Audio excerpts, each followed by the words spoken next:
I will have only Rianan for my entire life. It took Gareth just 5 years to break that promise. He brazenly brought his cousin, Alara, into our home as a concubine. Which official in the entire court doesn't have concubines? He demanded. I only have one. What more could you possibly want? My mother-in-law urged me. My son urged me.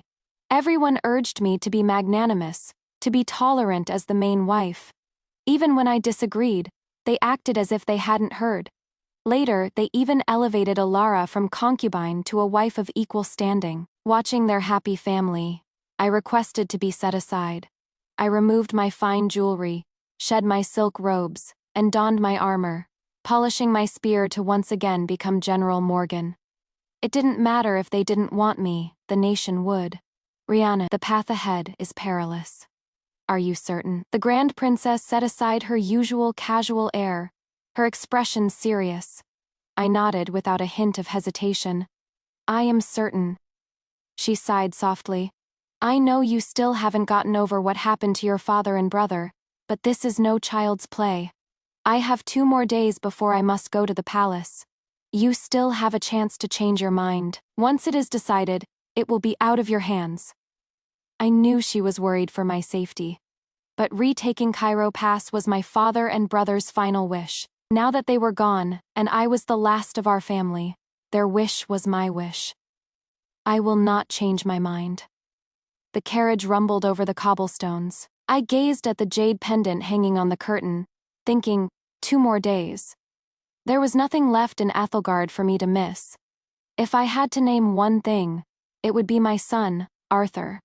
Even though he didn't love me, but perhaps it was for the best that he didn't.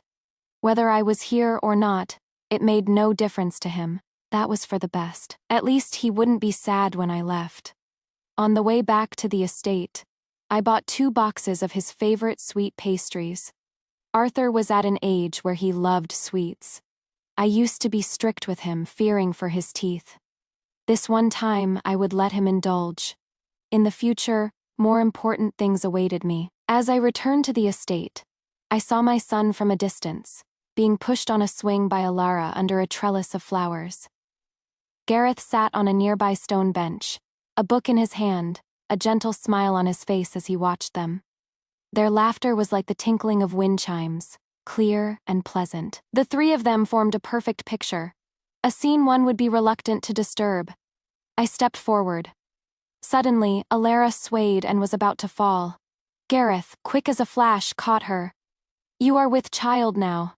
You must be careful, he said. His voice tender and affectionate as he held her hand. It was filled with love. Since my cousin has spoken, Alara said, her hand on her belly, a shy smile on her face. I will be more careful in the future. Their gazes met, oblivious to the world around them. So Alara was pregnant. I lowered my eyes. I had thought my heart was as hard as stone, but seeing this still pricked me with a faint pain. Another broken promise, Gareth, but it didn't matter anymore. A bitter, silent smile touched my lips. It wasn't the first time, and it wouldn't be the last. Wonderful. I'll have a little sister soon. Arthur jumped off the swing. He was about to run to Alara when he saw me. He froze, the smile on his face fading. Mother, you are back. Both of them stiffened. Alara tried to pull her hand away, but Gareth held it fast. My lady, I was about to fall, and my lord only helped me. Her voice was soft and timid, like a frightened rabbit. She was afraid of me. It was only natural. My reputation for jealousy was known to every dog in Athelgard. You are already a part of this family, properly acknowledged. You have no reason to fear her, Gareth said coolly, his brow furrowing as he glanced at me. You are always out, neglecting your son. Do you even act like the mistress of this house? I said nothing and walked straight to Arthur. Mother, are you going to make me practice my swordsmanship again? The little boy, not yet as tall as his own sword, remembered his feigned illness from the morning and backed away. His face scrunched up. It is so tiring. I really don't like it. Rianan Arthur has said he doesn't want to. How long are you going to force him? Gareth's face, already cold, turned dark as he saw me ignore him. You are that desperate for him to be a general. Your father and brother died because of it. Do you want to be the one to collect his body too? My body went rigid. I fought back the tears and knelt, opening the food box. Try this, isn't it your favorite? Arthur looked at me with suspicion, but the temptation was too great. You are not going to make me practice. I wanted you to practice to build your strength and stay healthy, not to become a general, but if you don't want to, then let's forget it. I wanted to ruffle his hair, but he dodged my hand. I forced a smile, my voice almost a whisper. Can Mother have a hug, please? No, I am a man now. People will laugh at me. He refused flatly. I withdrew my hand stiffly, telling myself it was for the best. Gareth frowned, as if realizing his words had been too harsh, but he said nothing. Alara spoke up gently. My lord didn't mean. It is fine. I cut her off coolly. He had misunderstood me many times before. This was nothing new. Can't you be nicer to Alara? In the past, I would have argued with him until I was red in the face. But now, I was too tired to even speak. 2 more days. I just had to endure it. My lady, the old madam wishes to see you. My mother-in-law went on and on about Alara's virtues. I stared blankly at the tea leaves floating in my cup. Alara is pregnant. Gareth and I have been thinking of elevating her to the status of an equal wife. It would be good for you to have someone to share the burden. You know, she has no one else but us. If we don't take care of her, who will? Though Alara's situation is pitiful, she is of good birth and beautiful. Your father and brother would be pleased to know this. A year ago, when they wanted to bring Alara into the house as a concubine, my mother-in-law had used the same words. Not a single one had changed. Alara's parents were dead, and it was true she had nowhere else to go. But they could have found her a good match in Athelgard. Instead, they insisted on making her a concubine. I had disagreed at first, but it was useless. They were informing me, not consulting me. If my father and brother were still alive, they would have stormed their gates. My clenched fist finally relaxed. When the decision was made, my heart was like a calm lake, without a single ripple. I looked up at my mother-in-law, who was staring at me nervously, and smiled faintly. Since you have all agreed, it wouldn't be right for me to disagree. She studied my face, and seeing no sign of distress, she breathed a sigh of relief. I knew she was afraid I would be as unwilling as last time, shutting myself away and refusing guests. The concubine ceremony without the main wife present had made the family a laughingstock, and I had been branded a jealous shrew. She took my hand, her face a mask of kindness. I am glad you have thought it through, Rianan. Life must go on. Yes, life must go on. But I had no intention of living it with you. Gareth lifted the curtain and entered. Mother said you agreed. I couldn't remember the last time he had set foot in my courtyard. It didn't matter. Yes. He looked surprised, but a smile spread across his face.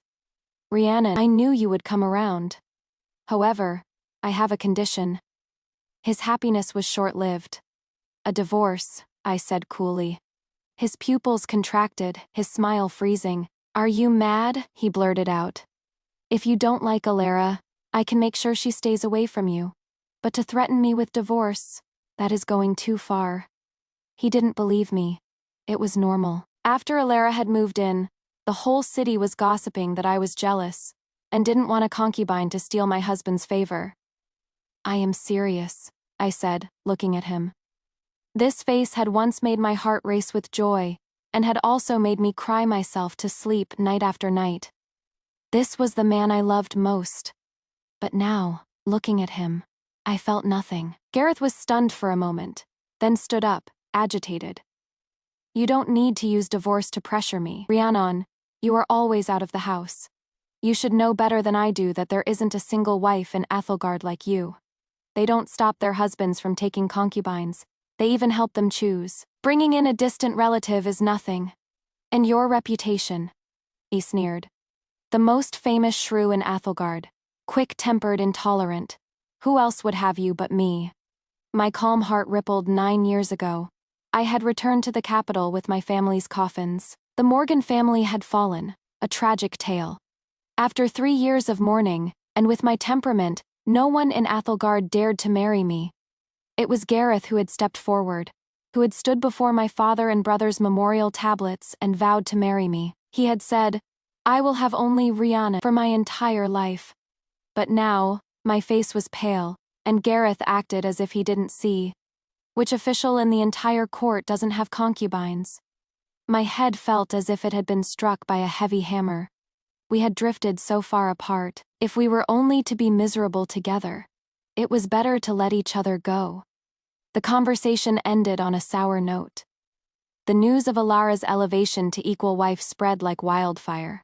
The next day, at the tea ceremony, almost all the noble ladies of Ethelgard were present. They smiled. Their eyes were all on me, the main wife. They were all here for. In my youth, I was a wild-spirited girl. I had once declared, "The man I marry must have only me. Those who visit brothels and take concubines are not worthy of me." This had made me famous. Some admired me, but most sneered. Back then, with my father and brother's support, I was a bird on a high branch, a cloud in the sky. No one dared to question me. Now, with nothing, I was mud on the ground. The biggest joke in Athelgard. Alara and my mother-in-law were pleased.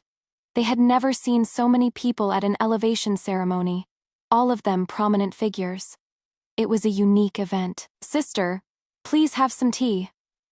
Alara, dressed in the latest fashion, knelt gracefully before me, a willow swaying in the wind. She held the tea high above her head, revealing her delicate fingers. I stared at them for a moment. They were 100 times more delicate than my own calloused hands, trained in combat. Rianan.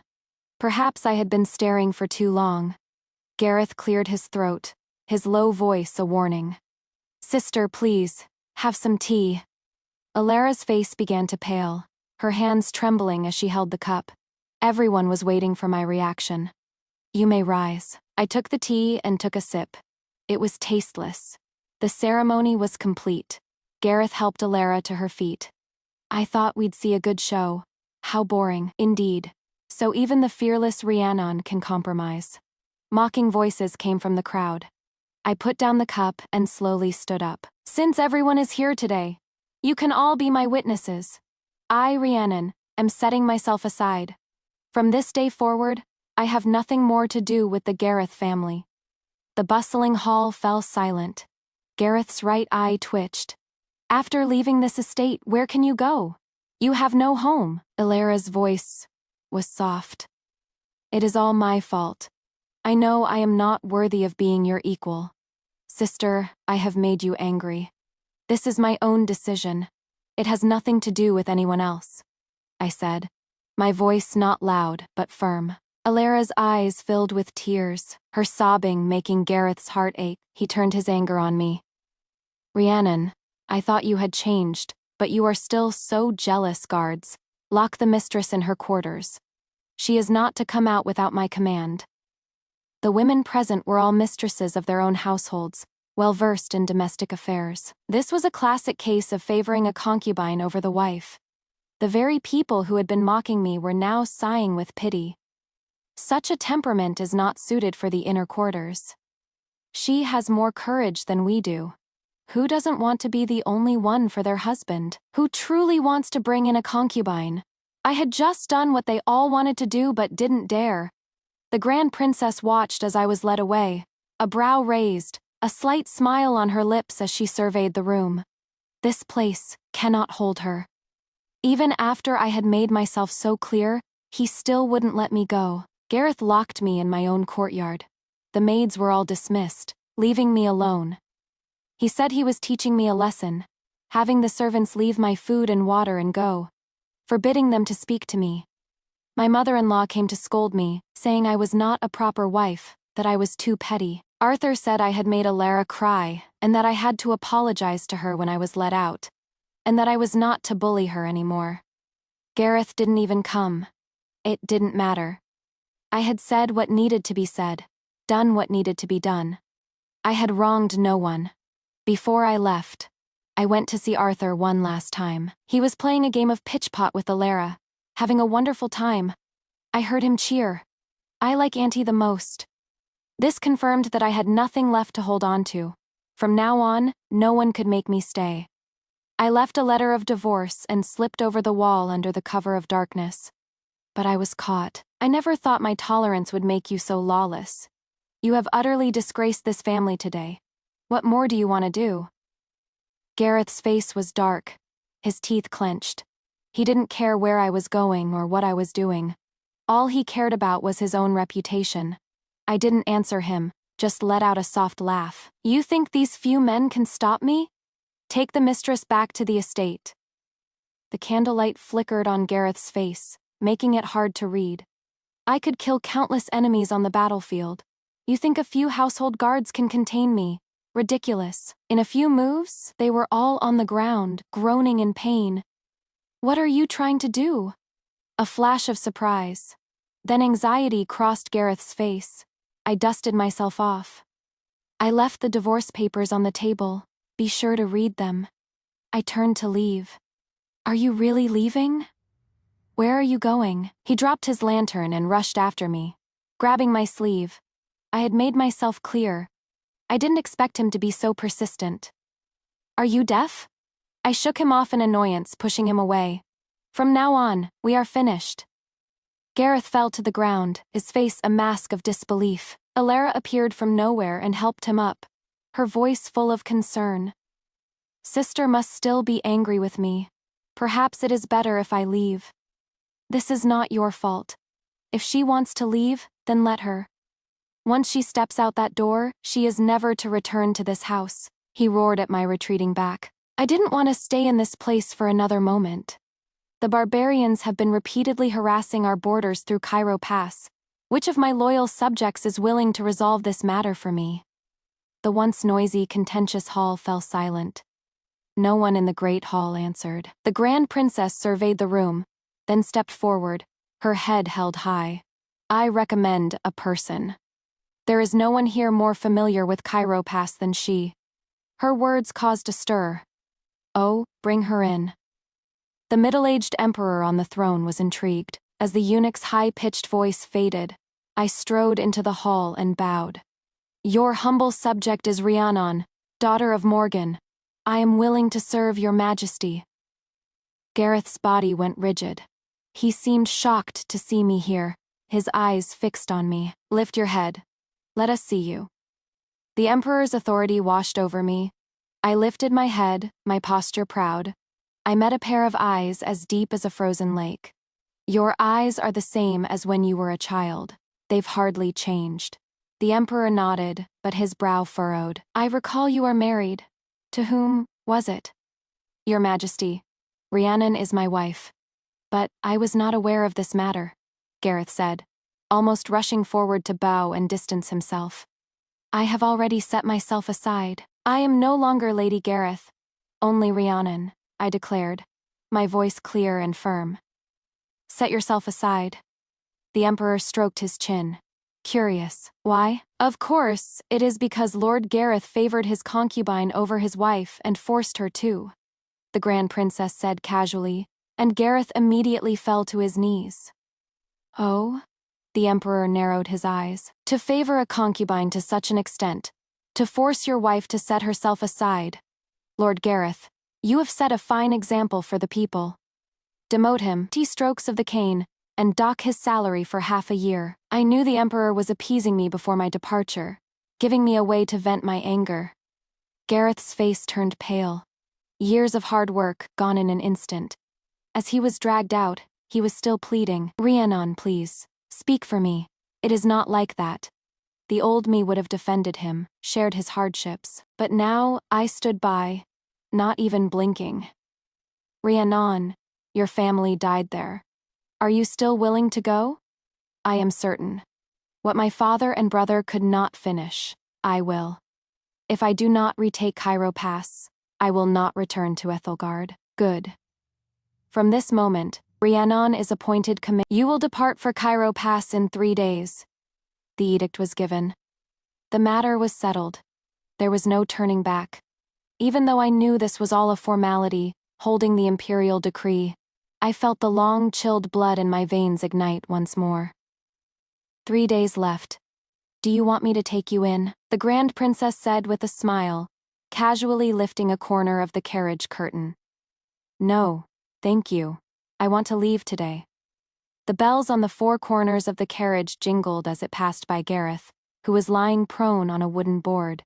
His clothes were soaked with blood and sweat. He was unconscious, like a dying fish. I glanced at him once, then looked away. He deserved it. He was not worthy of pity. Outside the city gates, I waited at a tea stall. Soon, a man in black, wearing a wide-brimmed hat, dismounted and came to me. General, here is your weapon. Under the rough cloth was the spear that had been with me for years. The Grand Princess also personally selected this horse. She said you would like it. The sleek white horse snorted and looked at me with its head held high. She is too kind. Please thank her for me. I smiled and took everything, then mounted the horse in one smooth motion. May you return in triumph. I will. My bright smile shone in the sun, drawing attention. I gently nudged the horse and rode off. After so many years, I was leaving the capital again. The last time, I knew the battlefield was unforgiving. But with my father and brother by my side, I was not afraid. This time, with just my spear and my horse, I was just as fearless. Gareth was bedridden for 2 days. On the third, he was able to get up. The first thing he did was go to the Grand Princess's residence. You are looking for Rianan? The noble princess sat on a couch playing with a cat in her lap, her tone casual. She is not here. Princess, a palace eunuch saw Rianan get into your carriage. Please don't joke with me. Gareth was certain Rianan was here. She was close with the princess. Where else could she go? This is my family's affair. As long as I do not agree, Rianan is still a part of my family. It is not right for her to hide here. He thought she was just throwing a tantrum. He had only punished her a little. He never thought she would run away, go to the court and speak so boldly in front of the emperor, causing him to be demoted and publicly flogged. How could he face his colleagues now? Are you deaf or blind? Was what Rianan said in court not clear enough? She is done with your family finished. The princess stopped petting her cat and looked up, her gaze cold. That is impossible. Gareth denied it flatly. I want to see her. I want to ask her face to face. She is an orphan. Besides my family, who else would have her? When the Morgan family fell, everyone had turned their backs. It was he who had stood up and married her against all opposition. For so many years he had never mistreated her. They had a family, a peaceful life. Now, just because of his cousin, there was some friction. What was that? Who didn't take a concubine? He had given her time to adjust. He had done enough. Gareth, you truly are disgusting. No wonder she left without a shred of regret. The princess sneered and slammed her hand on the table. It was never Rianan who couldn't leave you. It was you who couldn't leave her. Do you really think your family, that you, are so special? You, a scholar who studied for 10 years, I think you've studied yourself into a fool. Even a child knows to keep a promise. Have you kept a single one? Gareth froze, unable to speak. The sudden accusation left him speechless. He hadn't kept his promise, but he had compensated her, hadn't he? He had given her a home, a happy family. Wasn't that enough? The princess seemed to read his mind, her tone dripping with scorn. Without Rianan, do you think you could support your family on your own? Gareth straightened his back, his voice dry. If the princess does not wish for me to see her, then just say so. There is no need to belittle me so. No wonder they say women and villains are hard to deal with. Perhaps the princess was the one who put her up to this. His resentment grew. If she won't see me, I'll make Arthur disown her as his mother. The princess was so amused by his audacity that she laughed. Throw him out! How dare he cause a scene in my residence? Gareth was thrown out. The movement aggravated his wounds, and he grimaced in pain. No mother would abandon her child. He didn't believe Rianan would refuse to see him after that. That night, Gareth was enjoying the company of Alara. Cousin, I saw a beautiful hairpin today, but the shopkeeper wouldn't put it on my account. He demanded cash, and he wanted me to settle the old debts, but I have no money. It was so humiliating. What is the big deal? He paid little attention to her complaint and instructed a servant. Have the steward get 5,000 taels for her. Cousin is the best to me. Alara's eyes shone. But before she could be happy for long, a servant came, trembling, and said it couldn't be done. What? Gareth frowned. How can that be? The steward rushed in to a furious Gareth. My lord, it is not that I won't. It is that we don't have that much cash. Our household funds are down to 50 taels. Alara's eyes widened in disbelief. Slap. Gareth slammed his hand on the table. His brow furrowed so deeply it could kill a fly. How can it be so little? You must have hidden it. I would not dare, my lord. I have served this family diligently for many years. The steward groveled on the floor, trembling before Gareth's wrath, unable to speak. Spit it out. If you dare to deceive my cousin, I'll have your life. Alara's eyes were fierce. It was the mistress. The household expenses have always been supplemented by her dowry. If we relied on the master's salary, the entire household would have starved long ago. Gareth's eyes widened, his voice trembling. You are saying, the family's expenses were paid by Rianan's dowry. The steward nodded like a pecking chicken. Then go and ask her for it. We're all family. She is so generous, she won't refuse. Alara urged. Number. Gareth shook his head, his face pale. Only the most useless of men use their wife's dowry. Cousin, you've been using it for years now. You remember your pride. A flash of mockery in Alara's eyes. Even if we wanted to, we can't. The steward's face was grim. The Grand Princess sent people this morning. She said that since the mistress has been set aside, she is no longer a member of this family. They took everything on her dowry list. The shops have all been closed, and they instructed all the merchants that anything bought by this household must be paid for in cash. We don't even have money for the old madam's daily medicine. Gareth felt as if he had been struck by lightning and collapsed into his chair. He remembered the princess's words from earlier. He felt as if a bucket of cold water had been thrown over him, extinguishing the fire of his anger, leaving not even a single spark. That night, Gareth tossed and turned, unable to sleep. The next day, Arthur ran to him, demanding pastries. Gareth patiently explained the family's situation. But what does a 5-year-old understand? He just cried louder. Gareth, annoyed, snapped at him, and Arthur's lip quivered. Daddy won't buy me pastries. I hate you. He ran off. Gareth's right eyelid twitched. Soon after, his mother came to him. Gareth, you know my health. I can't be without my medicine. Seeing her concerned eyes, he had to say, Don't worry, mother. I will find a way. His mother saw his difficulty and suggested, Why don't you go and apologize to Rianan? Ask her to come back. Gareth stiffened and didn't answer. The servants were all dismissed. The merchants came, demanding he settle his debts. But he had no money. Could only watch as they emptied the house, even selling the large courtyard. They had to move into a small, dilapidated hut. Without servants, they had to do their own laundry. Everything had changed. Even Alara's attitude towards him grew dismissive, impatient. She was no longer the sweet, understanding girl, and she was often out, her movements suspicious.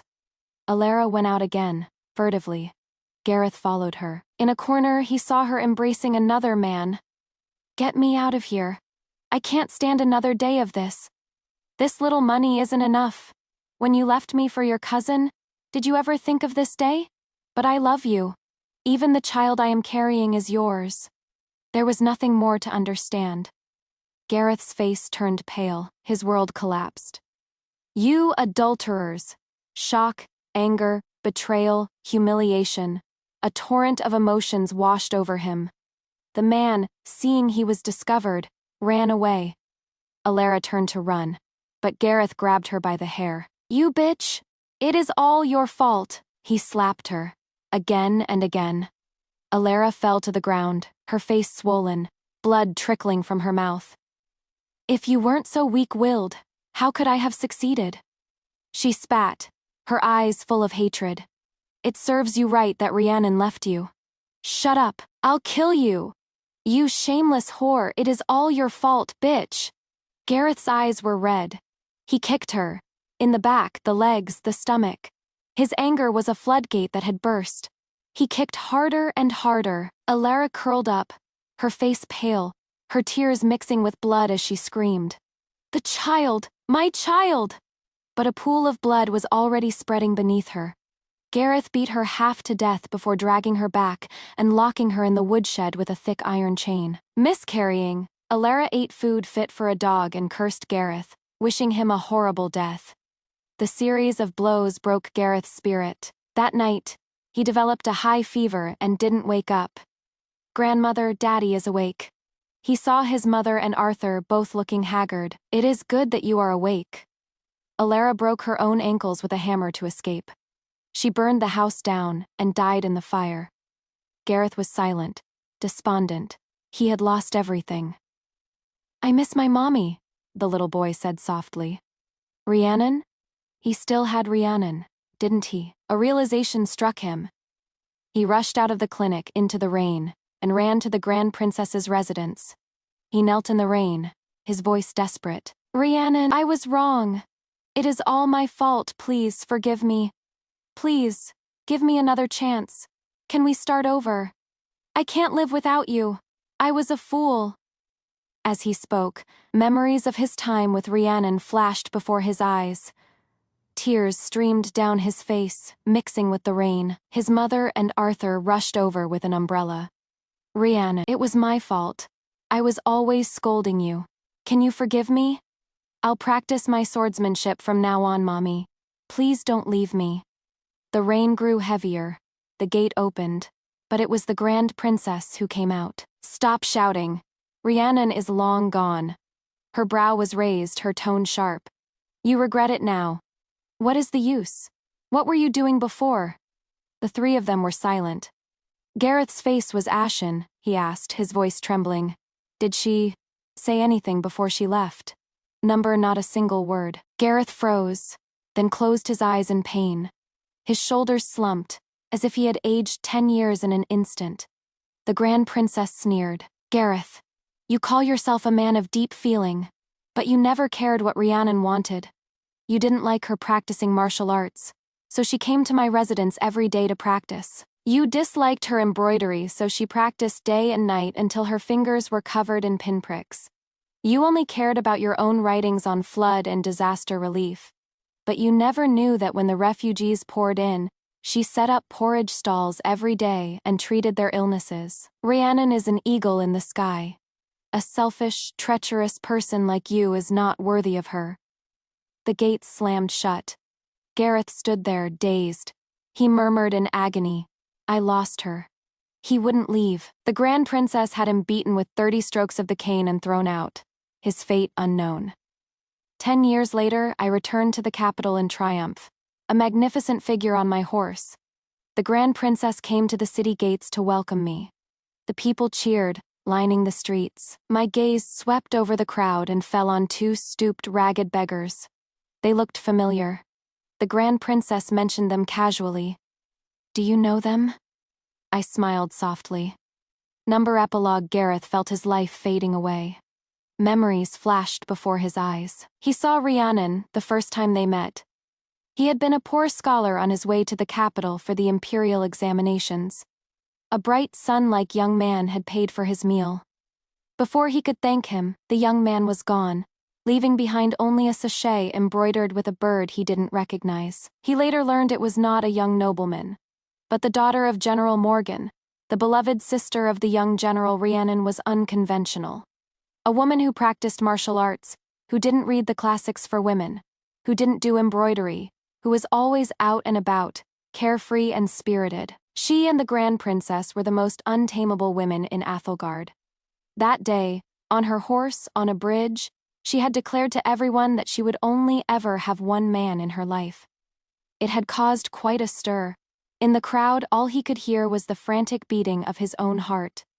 From then on, his eyes would always follow that figure in red. But he knew he was not even worthy of crossing the threshold of the general's estate. He could only watch her from afar, from a place she could not see. Perhaps heaven had taken pity on him.